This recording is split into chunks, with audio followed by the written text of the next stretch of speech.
Prashanth Neel Salar movie తర్వాత కాస్త slow అయ్యాడు.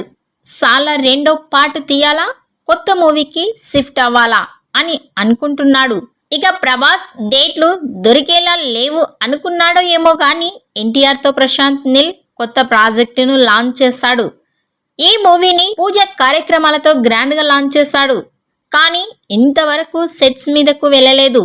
ఎన్టీఆర్ దేవరా వార్ 2 అంటూ ఫుల్ బిజీగానే ఉంటున్నాడు. ఇక త్వరలోనే ఈ మూవీ సెట్స్ మీదకు వెళ్ళనుందని తెలుస్తోంది. ఇప్పటికే ఎన్టీఆర్ నీల్ ప్రాజెక్టు టైటిల్ మీద చర్చలు జరిగాయి.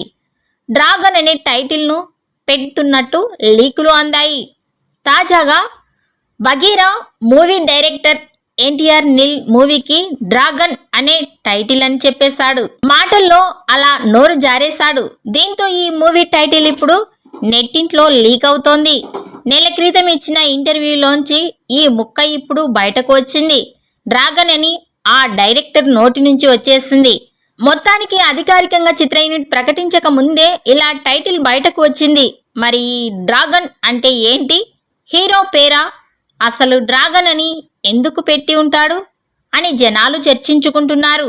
ఎన్టీఆర్ నీల్ ప్రాజెక్టు అయితే ఇప్పటికే భారీ హైప్ క్రేజ్ను ఏర్పరచుకుంది. ఈ వీడియో నచ్చినట్టయితే లైక్ చేయండి, షేర్ చేయండి. మరిన్ని లేటెస్ట్ అప్డేట్స్ కోసం మా ఛానల్ని సబ్స్క్రైబ్ చేసుకోండి.